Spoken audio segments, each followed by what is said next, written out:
Welcome to the SwimSwam podcast. I'm your host, Coleman Hodges, and joining me today is sports broadcaster, former and current swimmer, Helen Yee. Helen, how's it going? Hey, thank you for having me. This is my first ever swimming podcast I've ever done, so I'm very excited. It's, near and dear to my heart.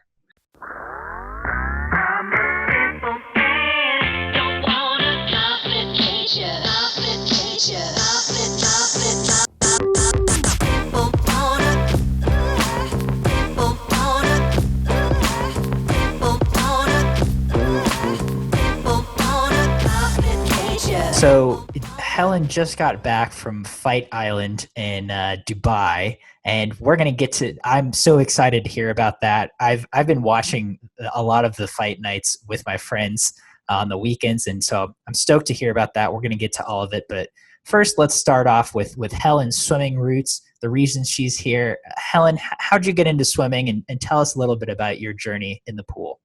Are you sure you're ready for a little complicated story? Strap in, listeners.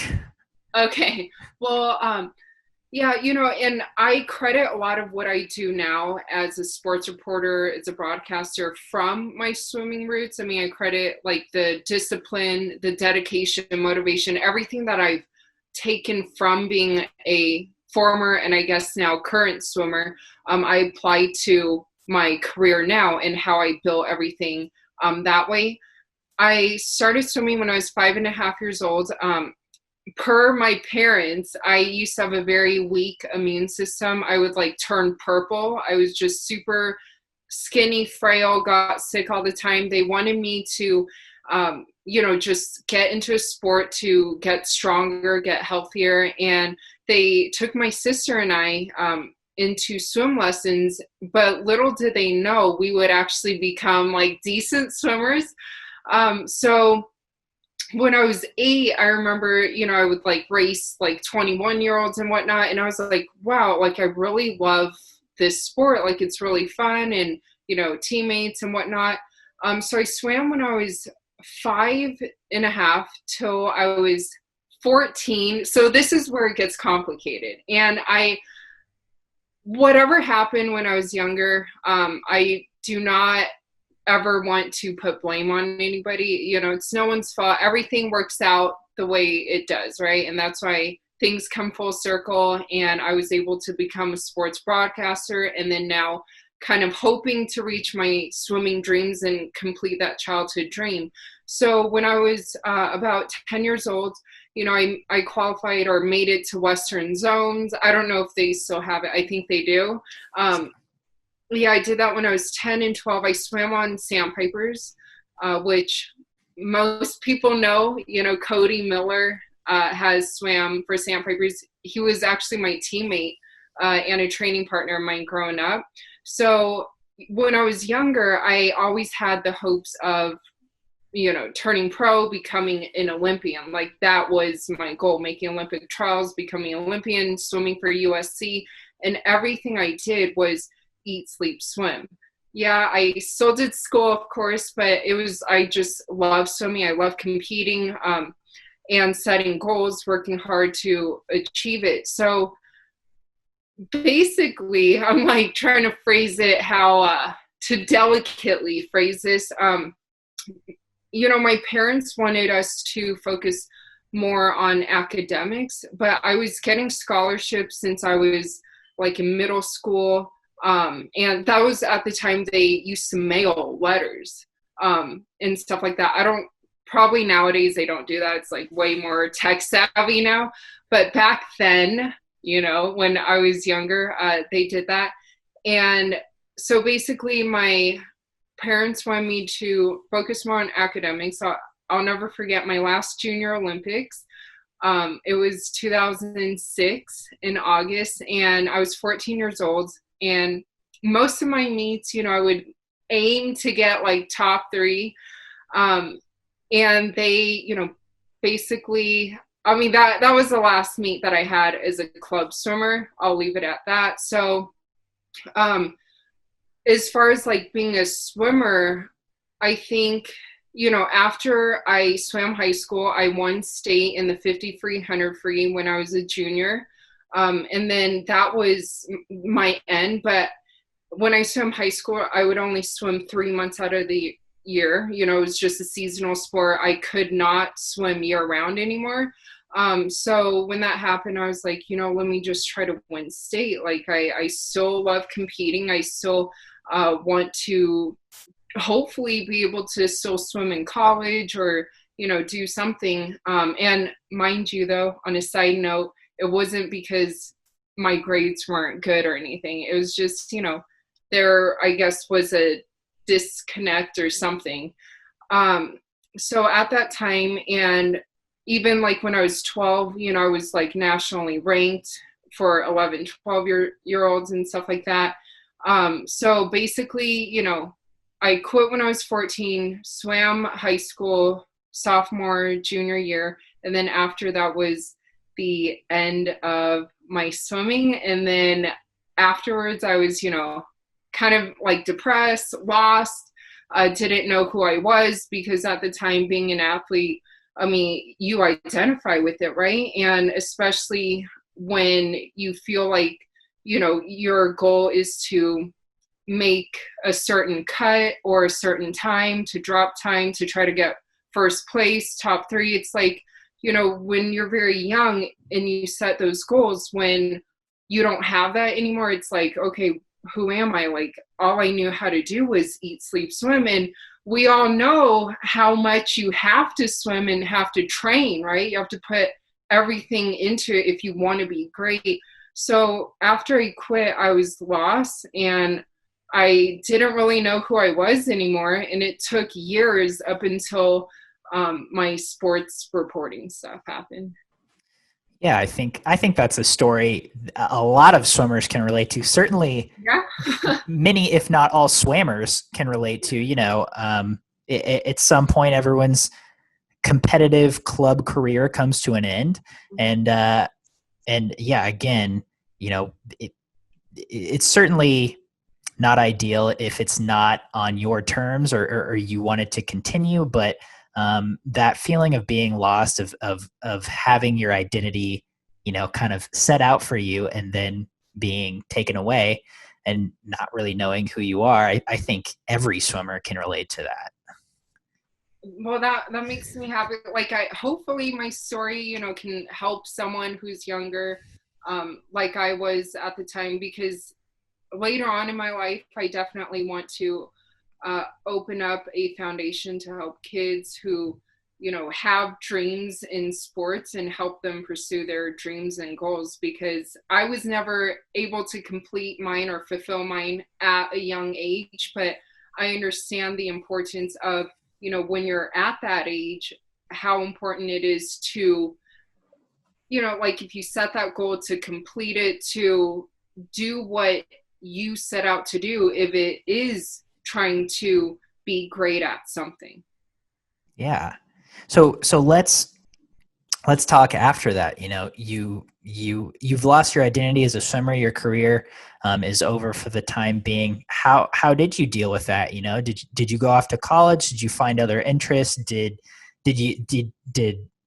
pouring yourself into your academics help, or was that did that really not fill that void very much? No, I'm a competitive person, but in like something athletic, like I have to do something. Uh, Basically, I became a lifeguard when I was 15 and a half, first job ever. And during my time as a lifeguard, I gained to 217 pounds. So I just got kind of like, depressed. I was eating a lot, but still on that swimmer's calorie, right? You're like intaking like, oh, 3 double cheeseburgers, Big Mac, fries, a Coke. Like I can down all that and still look, have a six pack. But then afterwards, I couldn't like make my stomach shrink. So I would still eat all of that. And then, I kept growing. But so basically, I first found food as a way to cope, which is definitely not the way. I mean, if you're eating unhealthy, which I still kind of do, but And then, I tried going to college, tried to see what I enjoy doing, but I'll be honest, like I literally poured my heart and soul into swimming. Like every part of me for those 10 years thought that I would end up making the Olympic trials or turning pro as a swimmer, go to USC, study business. Like I had that in my mind since I was like 10 years old. And I did swim at USC for, I think it was zones, yeah, when I was 10. So that's when I knew, like, okay, this is a sport I want to go to, and that's what I want to do. So I'll be honest, I mean, afterwards, it took me a long time. Like, I think from 16 till 22 years old, those 6 years, I lost myself. Like I even bleached my hair blonde. Like I did not know who I was. Like the missing identity, I think, was something that was very just serious, and it was something I had to go through to, I guess, understand who I really am, right? But I think we all kind of go through some sort of identity crisis when you're around that age. Then when I was 22, because when I was younger, I was always very shy, hated talking. I could not even like talk to you right now. And I would never maintain eye contact, even if it's, whether it's even talking to my dad. Like I would whisper and like be afraid of like my aunts and uncles, like around family, around people. I wish I was invisible in school. I was like, I hope no one sees me. I'll just sit here. And that's where I think I resorted to swimming as a safe space, safe spot where I could feel comfortable and I could feel that, oh, no one's judging me. I mean, but they were, your times, but it was just like a different part of just making me feel safe. So I think when I was 22 years old, I was like, I hate being shy, because my teacher, even in 5th grade, I'll never forget it, he freaking yelled at me. He was like, Helen, stop mumbling. And like, he literally like shouted in my face, and I was like, oh my God. Like I started crying, and I just, even at fast food restaurants, like I could not order through, a drive-through. I could not look people in the eye, even walking in a McDonald's.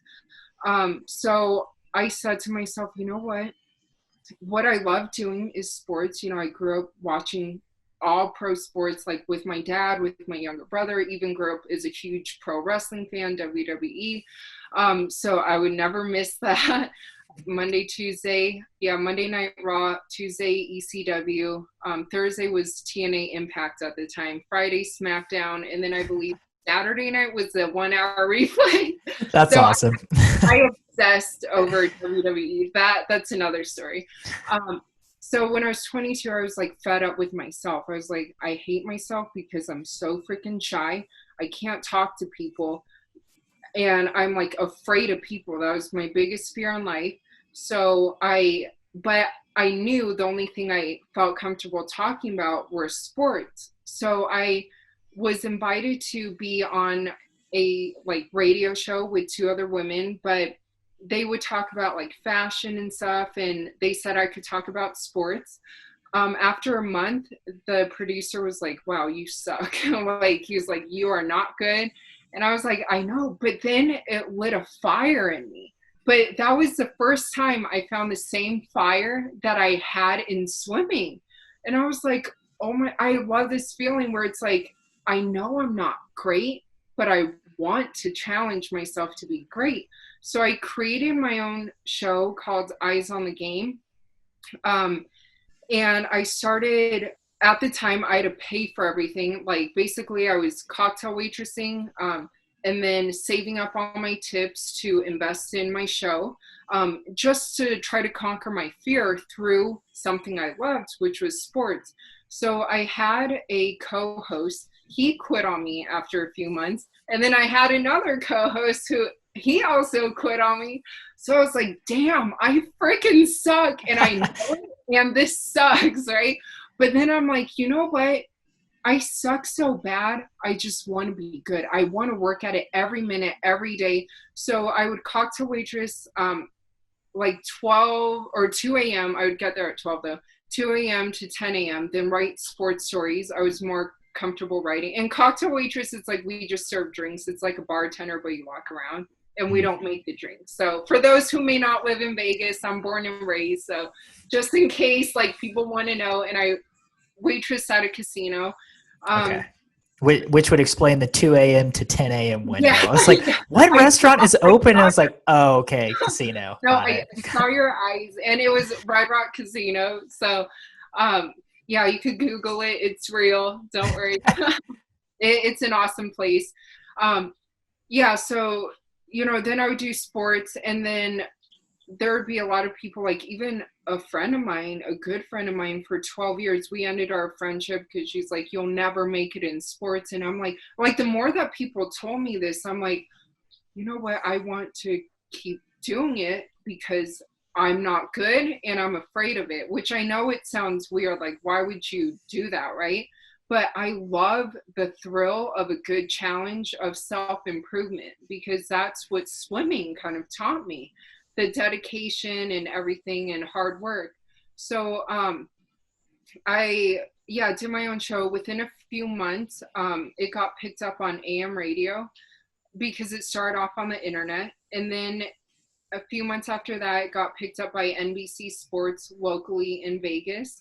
And then I started writing articles for the local ESPN.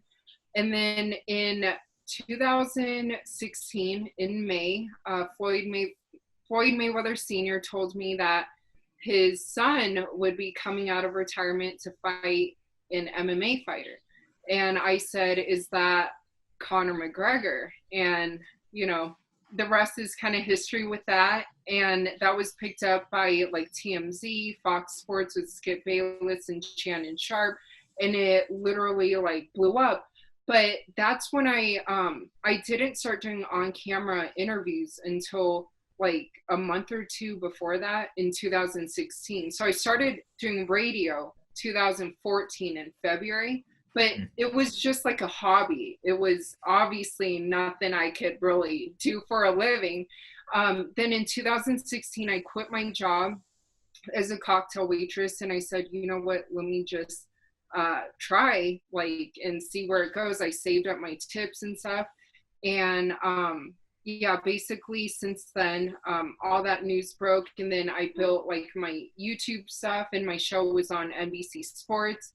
And then I started working for them. I've done stuff with Top Rank Boxing on ESPN, on the production side as well. And I mean, I've done everything from being a one-woman band, saving up all my tips. Basically, I would host like a Monday Night Football, drive like 10 hours by myself in the middle of the night to like Albuquerque to go do interviews because I wanted it so bad. Wait. Who are you interviewing in Albuquerque? Jackson Wink, MMA. So okay. John Jones trains there. And so I wanted it so bad. And I wanted it because it challenged me. And I knew it was my biggest fear in life, speaking and talking to people, and B, that I sucked at it. So that's why I love it, And since then, everything has turned into what it's become, which, now I do it full time, and I'm very grateful for all the support. So story in a nutshell. I mean, no. I mean, that's amazing. And I think that's a story, again, extremely relatable. So many people out there don't like talking. I don't particularly like talking. I do it for a living too. It's not my favorite pastime, but how many people do you encounter that say, oh, I hate public speaking or I hate talking on camera? I mean, it's learning how to conquer that fear and being exhilarated by it, inspired by swimming. I mean, that's super cool. And so I do have some nitty gritty questions.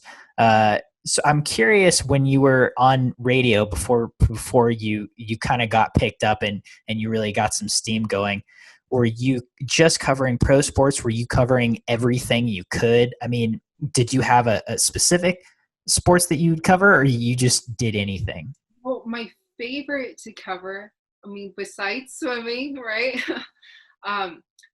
is MMA. You know, I love covering MMA, and also boxing. So those were two of my favorites, just more combat sports. But when I worked for the radio station, you know, and you're new, you don't really have an option, right? So I covered everything from like taking photos at high school sports to college sports, obviously UNLV, writing articles. I covered the Golden Knights, their inaugural season through the Stanley Cup final, which is one of the most amazing experiences of my life. So I've done stuff for that. And I remember even like when we were in Winnipeg, because I would film, edit, produce, write, host, like I would do everything and be a one-woman band. So I would hit the record button, run to the other side, and then do an interview.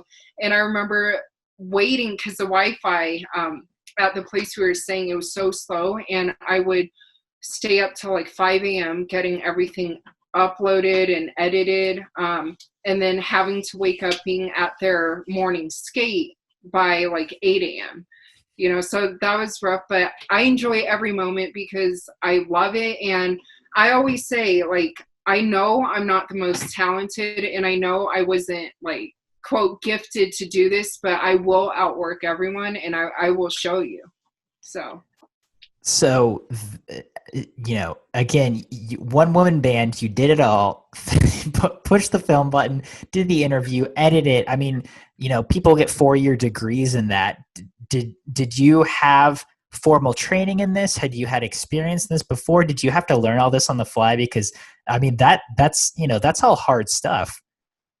Yeah, I learned it all on the fly, because, well, I learned it from, you know, that radio show, the internet one, when the guy approached me, the producer, and then when he said I sucked. So then afterwards, like, oh, you think I suck? I'm going to learn everything now, you know? So just a lot of, in the beginning, especially having good mentors and good people that I could kind of ask some questions. But yeah, I mean, I had to learn everything on my own, and definitely no one gave me like an easy route. Like they made sure I really had to work very hard for everything, which I'm fine with that, you know?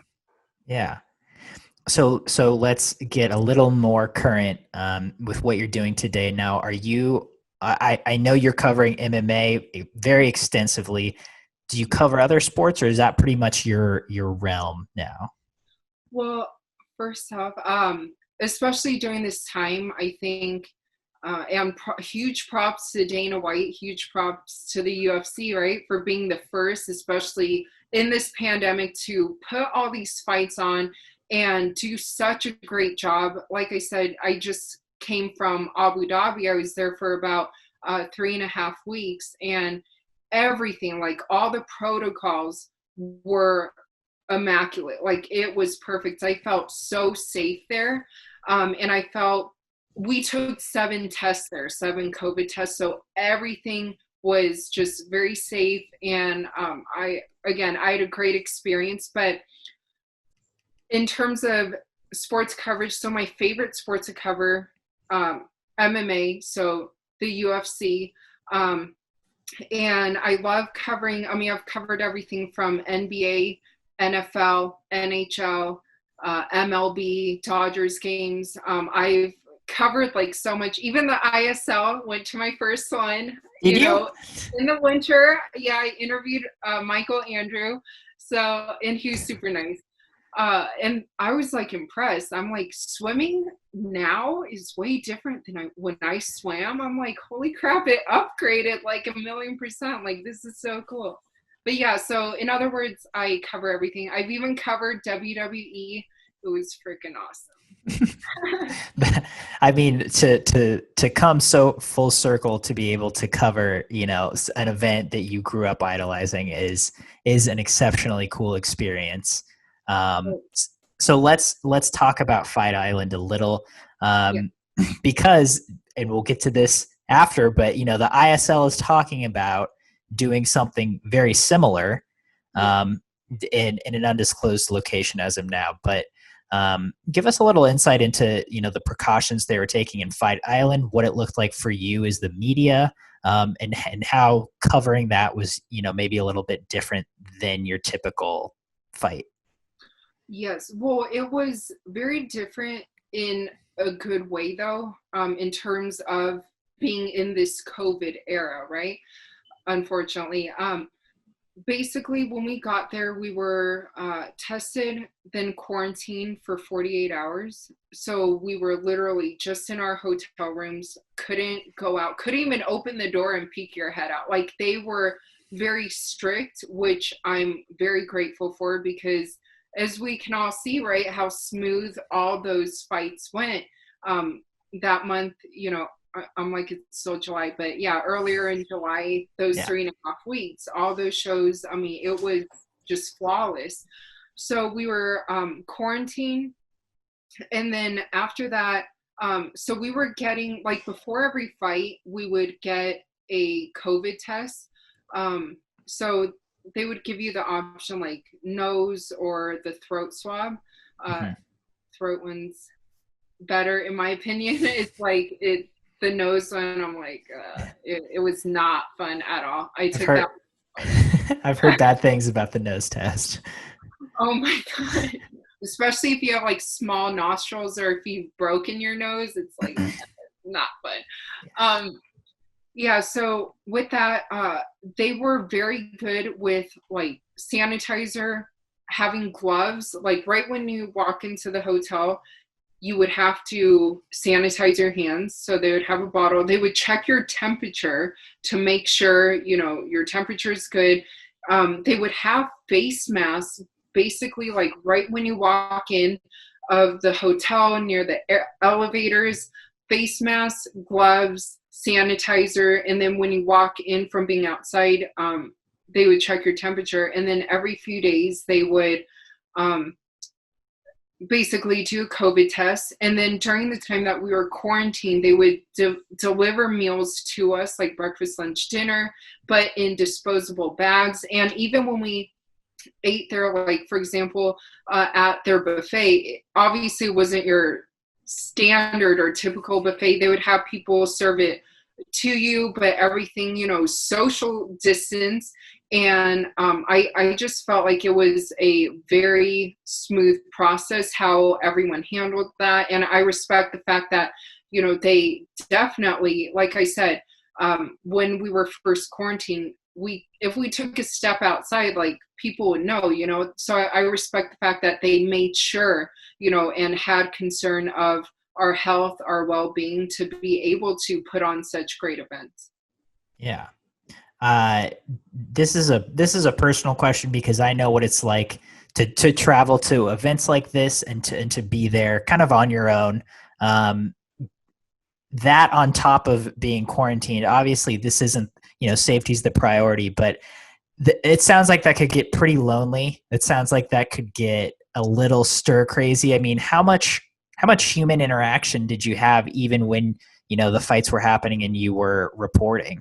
And how much was it just kind of you being independent on your own?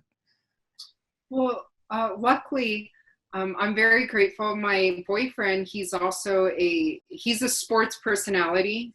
He's called the Schmo.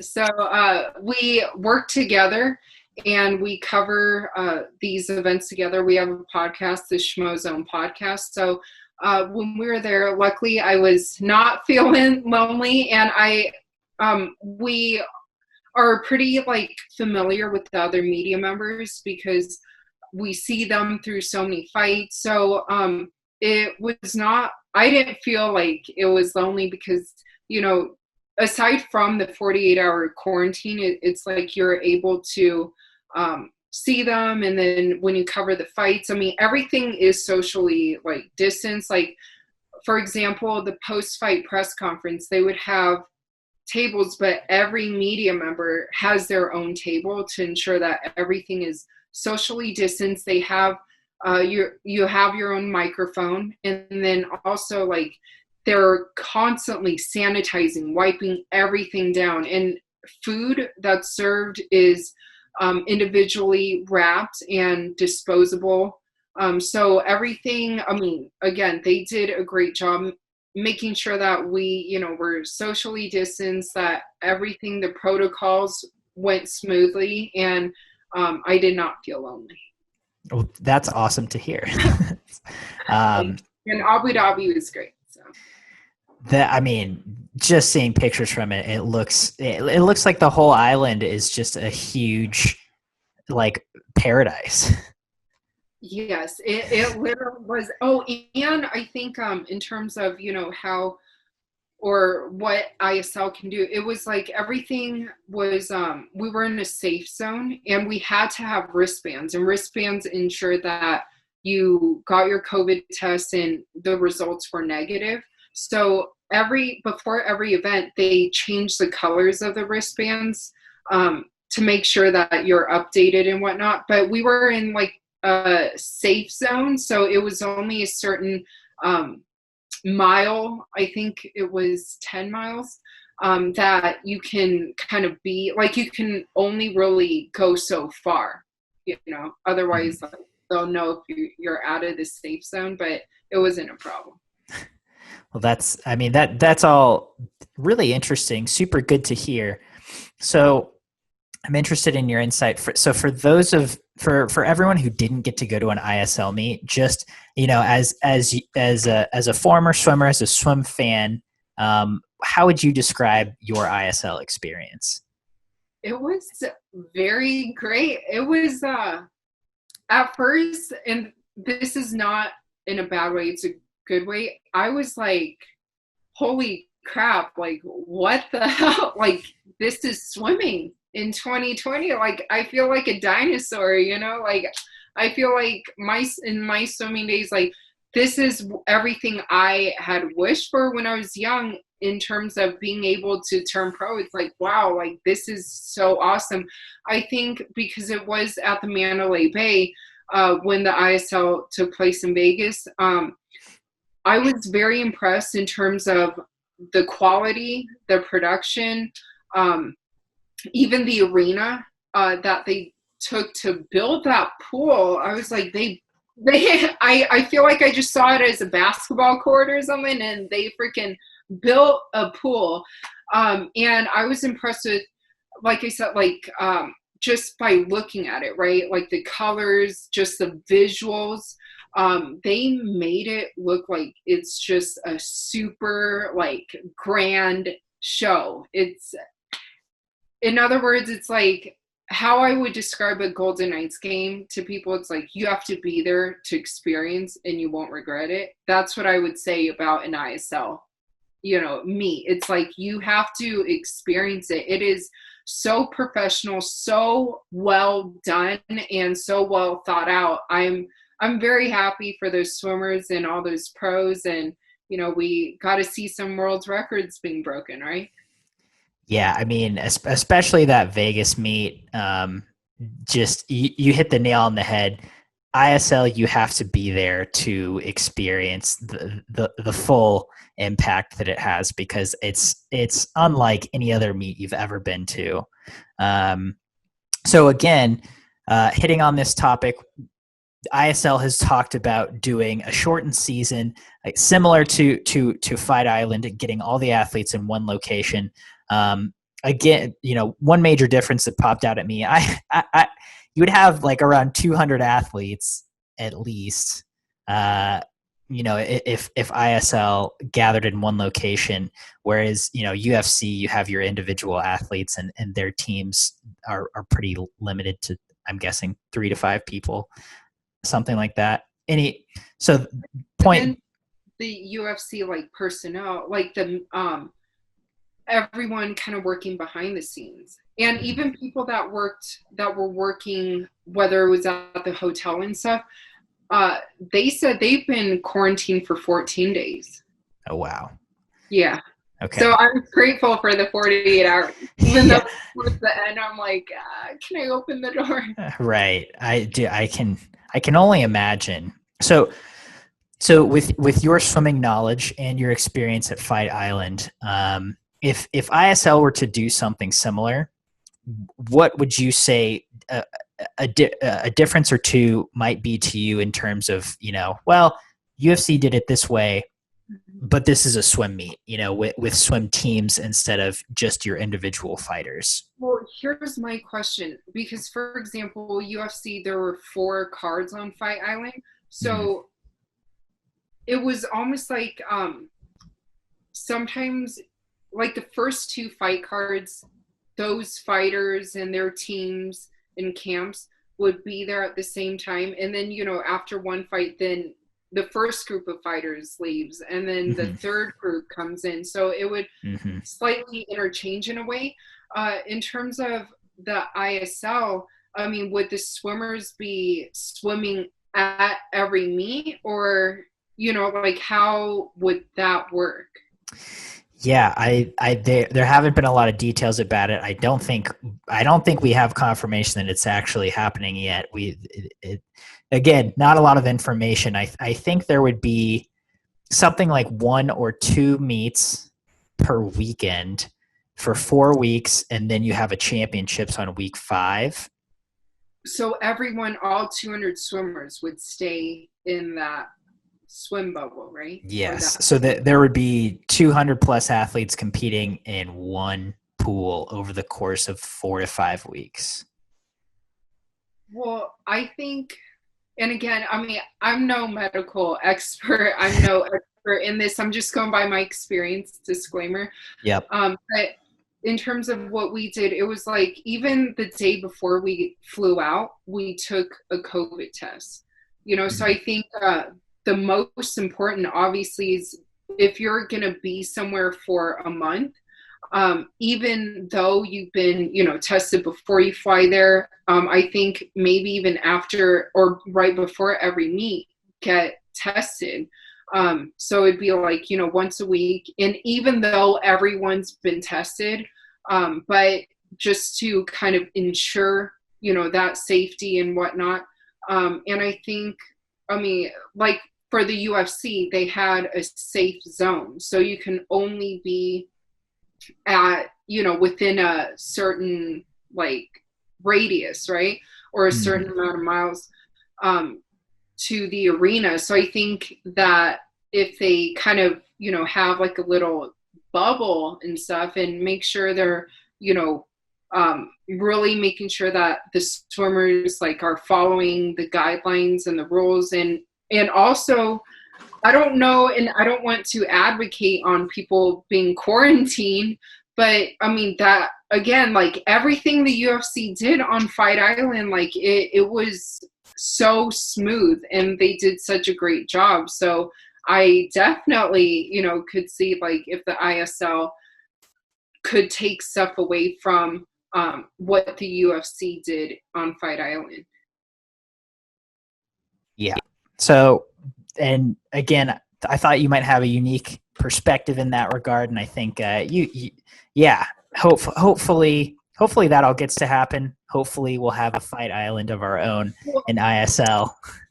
Yeah, I mean, it's like I could have, a different perspective, but I just feel like, why change something that was done so well, right? Like what else could have been different? And I think that it was such a great model that was done. And I understand like swimmers, there's like going to be 200 of them, but I feel if you, really like monitor them or make sure that, I mean, not saying like monitor, like watch each like a hawk one by one, but just making sure to continue to get regularly tested. I mean, I think that the method that the UFC used and, with also having like face masks everywhere, even though swimming's a bit different. So, because I know they're not really going to walk on the pool deck with a face mask, I mean, it's like, right? Or do they? I don't know. I haven't been swim meets yet, but yeah. They're definitely not swimming with it. Right. That we can be sure of.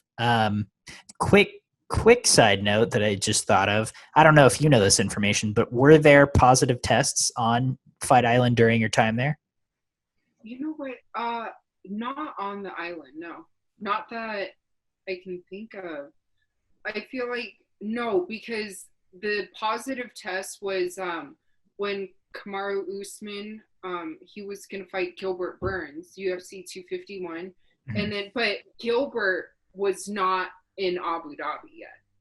Okay. And then so they found a replacement in Jorge Masvidal, 6 days notice, and then everything worked out in terms of like finding a replacement. And then thankfully, Gilbert Burns, he's doing well and feeling a lot better. But I feel like if there were any scares, or like one of the commentators, like Paul Felder, he didn't test positive, but it was like because I believe another coach was positive, but it was not, none of it was on the island. It was like before, Okay.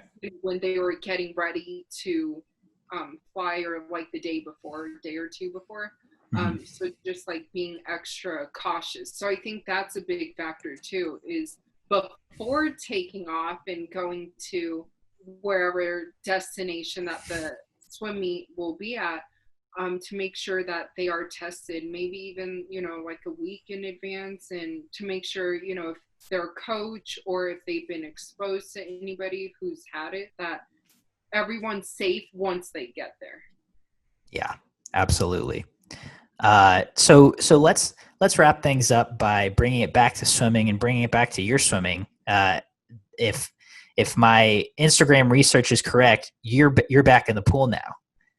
Yeah, as of a few months ago, I mean, COVID threw it off when there was no pool, right? But yeah, I mean, I feel like, um, since I stopped swimming, it was a big regret of mine just to, and again, even seeing peers that I race against, and I've even beaten some of them, and they're Olympians now, they're pros, and I'm very happy for them, and they'll probably kick my ass now, and I'm sure they will right now. But it's like, it's so cool to see, and former teammates and stuff like make the Olympics and turn pro. I'm so happy for them. And it's like that part of me that feels like the chapter never really closed, right? It's like, wait, I was not the one to close that chapter. And what worries me in life, this sounds kind of weird, but I just fear being like one day being 88 years old or something. And when you reflect on your life, right? Like, do you want to say, oh, what if like I should have done this? I really wanted to do this when I was younger. And that's what scares me, but pushes me to make sure that I'm always trying to challenge myself to do better and reach my goals. And my boyfriend is very supportive. So when he saw that, I would still cry about just my swimming past. And late last year, and he told me, he's like, Helen, I support you. I feel like, you still want to give it one more chance. You're 28 years old. Like, why not? You're in your athletic prime. And I know that, some things in the body or whatnot, like change through time. And I'm very self-aware. So, right now behind the scenes, I'm trying to figure out how to make everything work, and gonna work with a strength trainer, and talking to like a coach. I just don't want to reveal too much yet, but I definitely, I'm working very hard. Even, trained with, or I wouldn't say train with because she kicked my ass. But an Olympian, she's super cool.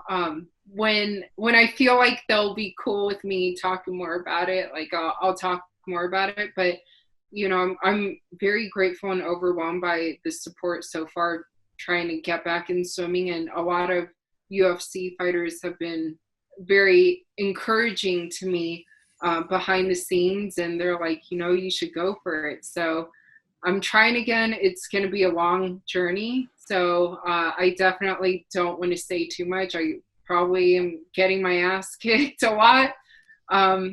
So yeah, I mean, I hope, everything will work out, but I'm willing to put in the effort and see where the next 4 years will go. Hopefully, we'll see where it goes. Olympic trials.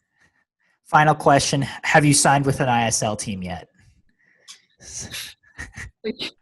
Yeah, right. I mean, if they want me to hold the or I mean, I could do an interview for them after, but I wish like that would be an awesome goal. But again, I don't want to say too much because I am a realist. So I know it's not an easy task, and it's not a task that I could just say, oh, I want to make it to Olympic trials. And just because I was faster when I was young, that I could just say it and do it.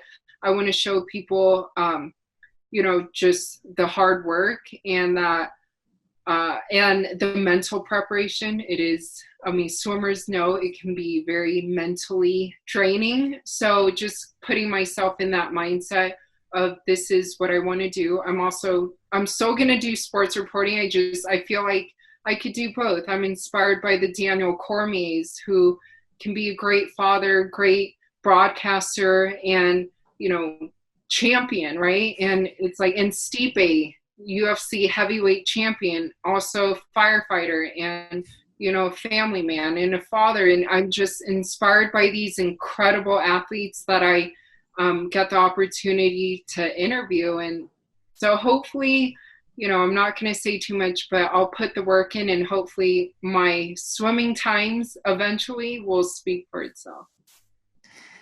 Well, Helen, thank you so much for being so honest with us and sharing your perspective. It was really cool getting to talk with you today. Thank you. And I hope for the swimming worlds, because I am slightly nervous. I'm like, how are they going to, view me? They're like, who the hell is this girl? But hopefully my story can help someone, and hopefully I can help someone and make them know that, anything is possible. And even if you're like afraid of something or you're scared to do something, challenge yourself, because you never know where it'll take you.